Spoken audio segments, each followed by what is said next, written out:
In a study that was published by the American Psychological Association in 2023, the study stated that 20% of teenagers have seriously considered suicide.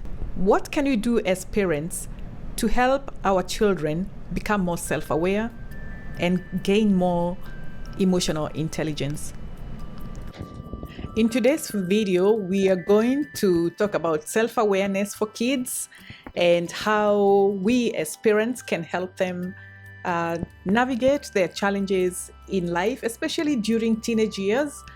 In a study that was published by the American Psychological Association in 2023, I had to look it up because I couldn't remember these percentages correctly.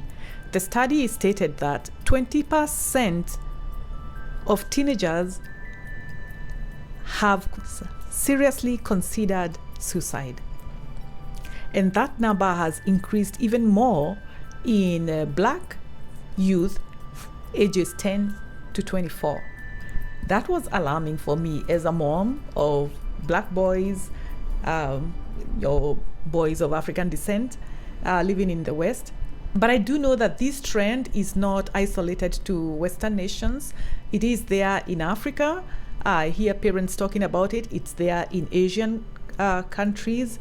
What is happening to our children? Why are they unable to cope with their emotions, with their issues, and resorting to suicide? 20% having considered that at that early age is not right. That number goes up to 45% of teenagers who have a struggle coming to terms with their identity. They are still probably figuring out who they are. They have a crisis, an identity crisis. What can we do to help them so that they do not think that suicide is the end result? Now, last year, a sad incident did happen to one of my son's friend who committed suicide. He did not have any identity issues, but why this topic is now dear to my heart is because I had to observe my son at an early age having to go this trauma of a friend and a colleague who he worked with dying, and he had all these questions, and he came to me asking, "Mom, why do people commit suicide?"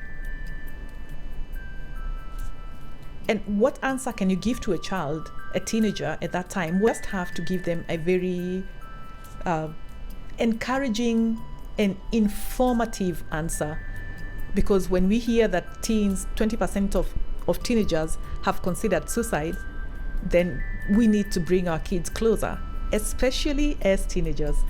Now, I have in another video talked about living life in seasons. That was popular. I would encourage you to go look it up. I will link it up in the description, or it will pop up somewhere on the screen at the end of the video. But teenage years are a difficult struggle for kids. I mean, as adults, we've been there, done that. We do remember that we had challenges. Yes, we lived in different times. Our circumstances were different. We were not exposed to as much on social media. Most of us did not even have social media, which is a challenge again to kids, but it's not the cause. It is not the cause. It is just one of the tools that they are challenged with using and getting exposed to. So what can we do as parents to bridge this gap?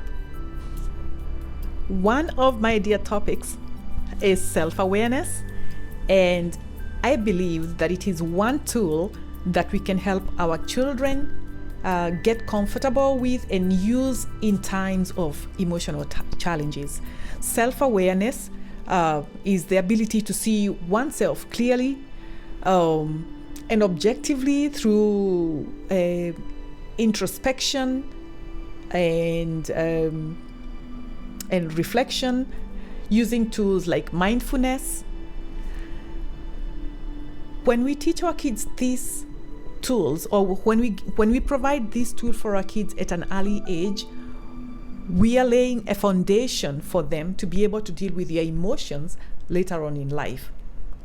We need to do this from an early age. We need to start training them. We need to make room for our kids to talk about their emotions. Times have changed. Gone are the days when children were not allowed to express themselves. Now, whether we want it or not, they are able to express themselves. They are able to air their views. But as parents, we probably need to do much more to guide them. And I'm convinced that self-awareness is one of the key tools.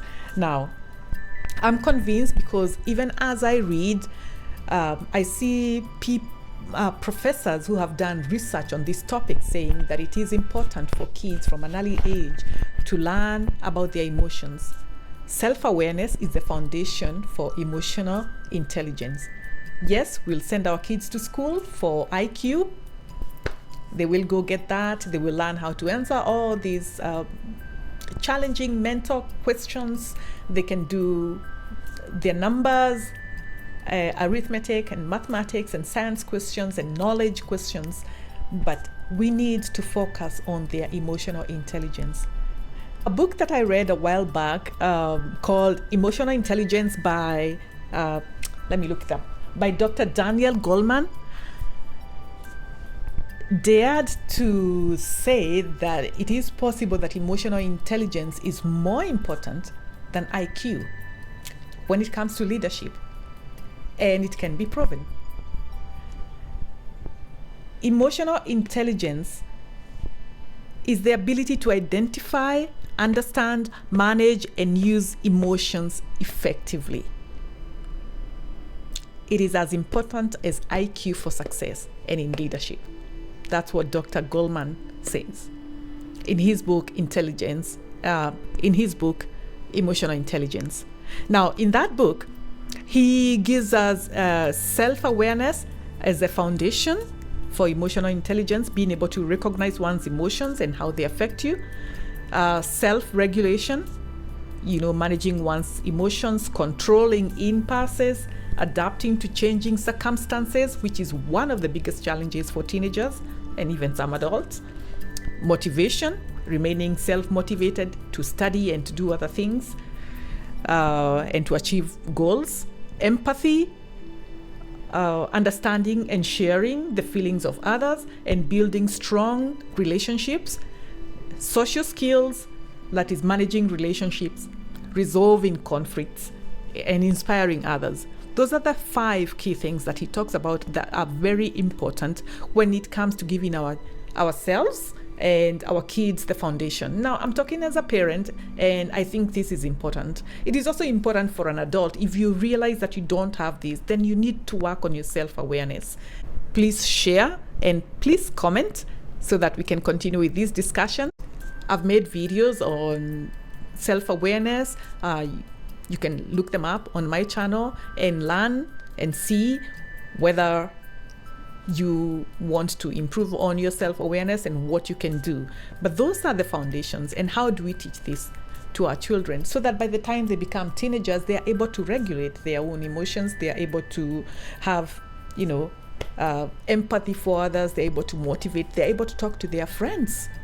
Because one of the questions that probably a teen should be able to answer is, a teen who is self-aware should be able to answer is, how can you help a friend who is in distress and probably who says to you they are thinking of suicide? If they don't know that, if they can't help their friend, and we know in the teen years it's their peers who really matter, then we need to arm them with this knowledge so that they can help each other out. Emotional intelligence can be cultivated or can be enhanced through self-reflection, taking time to journal, taking time to think of your actions, or teaching our kids to do these things, being accountable for your actions. That's mindfulness, taking time to just slow down, encouraging our teens to put the gadgets down and just spend time, talk their emotions out, teach them how to do breathing exercises, because that is what calms us down. We do that when they are young children. When they are crying, we teach them how to breathe so that you can stop crying. But they forget. We too have forgotten. They forget that they need to do this when they are older. Even when they're not crying, even more when they're not crying, because crying is a way of letting out emotions. How many times do you see teenagers crying? They're too proud for that, right? So teaching them these mindfulness practices will help them, but even more, arming them with the tools to use when they encounter or one of their friends going through these kind of thoughts, or when they themselves come to that point, they will be able to come to you and say, I need to talk. I feel this way. I have thought this way. Encouraging continuous conversation as parents, putting time aside is the best thing you can do for your children. You can give them anything. You can give them all the education in the world. You can give them everything they need materially, but if you're not sparing some time to sit down with them, especially in their teen years, I know they're aloof. I know they pretend that they don't care, but we have to find a way to navigate and get through to them, because they do care. I have come to learn that the statement, I don't care, is just a way of trying to push you away or push me away. And I try my best to navigate that, because I know they do care. And to me, when I hear the statement, I don't care, it's an indication that we need to talk. So that's my way of doing it. The book, Emotional Intelligence, I will share the cover of it here. I am sure it is available. I am not being sponsored, so I'm not gaining anything from sharing this information. I am just sharing it with parents because it's a passion project for me to talk about self-awareness, and every day I'm getting to love the teenagers more and more, maybe because I'm a mom of a teen now and I understand them a little better than I did understand my own teenage years. I have seen my nephews grow and observe them, and it's a lovely age. Yes, like I said before, they're aloof. They want to be left alone, but that does not mean they do not want to be loved. It doesn't mean they do not want to be understood. It does not mean that they do not want to be listened to. It is up to us now as parents, as adults, aunties and uncles, to find a way of getting through to them, spending time with them, talking to them. Dr. Goleman provides examples of how emotional intelligence can improve areas such as parenting, education, therapy, and even in the workplace. It's a good book to read, even for adults, especially when you want to apply emotional intelligence in the workplace. Not when you want to. You should always be applying emotional intelligence in the workplace. Leaders who are emotionally intelligent are the best leaders out there, because they will figure out how to balance everyone's behavior and character in the workplace for smooth running, and they will be more productive.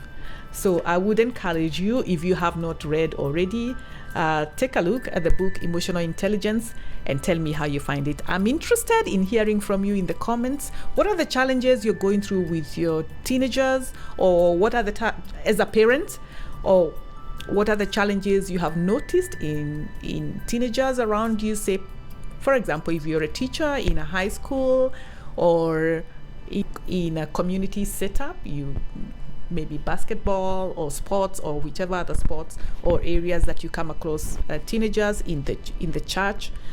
I would be interested in knowing how you navigate these issues, how best we can address this problem in our teenagers, so that we help them grow up to be more self-aware, more emotionally intelligent adults for a better future.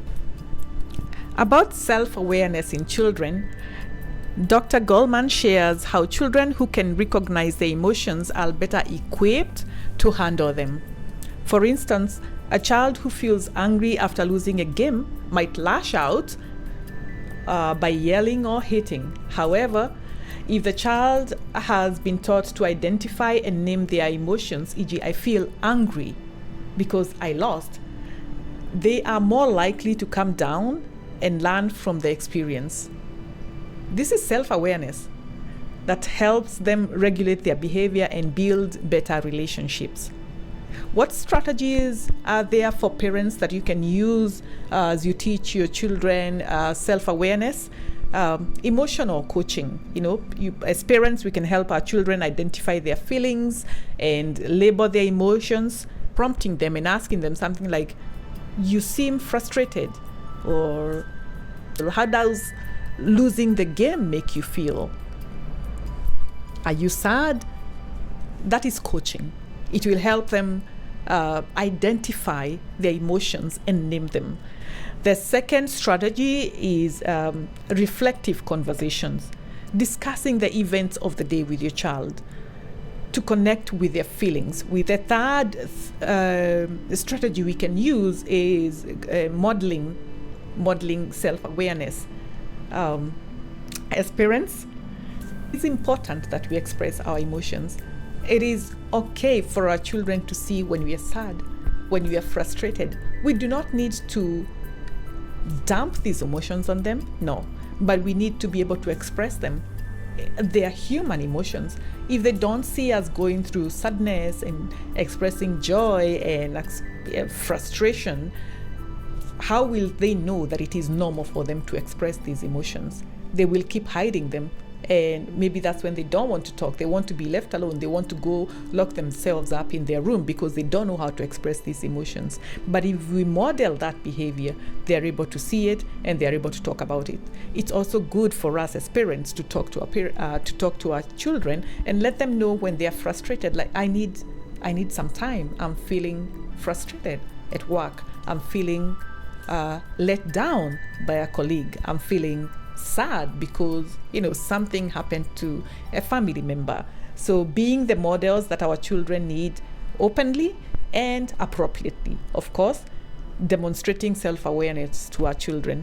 So I hope that is helpful, and I hope that you're going to apply those strategies and teach your children from an early age to be self-aware, so that by the time they get to their teenage years, they are able to deal with their emotions. Their emotional intelligence is high, as good as their IQ. Please share and subscribe to my channel because it gives me encouragement to continue making more videos like these to inform and educate for a better community around me and around us. Please check out my other videos and please subscribe to my channel.